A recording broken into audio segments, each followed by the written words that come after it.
یہ سن کر دل دہل گیا کہ ایک 41 سالہ کارڈیولوجسٹ کو دل کا دورہ پڑا جس سے ان کا انتقال ہو گیا۔ ان کے دل کا دورہ پڑنے کی ایگزیکٹ سمٹمز ابھی تک کسی کو معلوم نہیں پڑی۔ وہ جوان تھے، ایکٹیو بھی تھے اور سگریٹ بھی نہیں پیتے تھے، البتہ وہ دن میں 14 گھنٹے کام کرتے تھے۔ 41 سال کی عمر تک انہوں نے 16,000 کارڈیک سرجریز کر چکی تھیں۔ دن میں 14 گھنٹے لگاتار کام کرنا کوئی مثبت بات نہیں ہے۔ اتنے مصروف شیڈول کے ساتھ انسان کے جسم کی کورٹیسول کی سطح آسمان سے بھی اونچی ہو جاتی ہے۔ ہر روز اپنے دل پر دباؤ ڈالنا یہ ایک سائلنٹ کلر کا رول پلے کرتا ہے۔ میری رائے یہ ہے کہ ہماری باڈی کا جو مینوفیکچرنگ وارنٹی ہے وہ صرف 40 سال تک ہے۔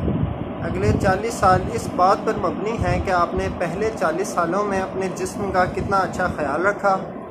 میں طبی برادری اور تمام مصروف پیشہ ور افراد سے التجا کرتا ہوں، براہ کرم اپنا خیال رکھیں، اچھی نیند لیں، اچھی خوراک کھائیں اور اپنے آپ کو ترجیح دیں تاکہ آپ کے خاندان سمیت آپ کی تمام ترجیحات کا خیال رکھا جائے۔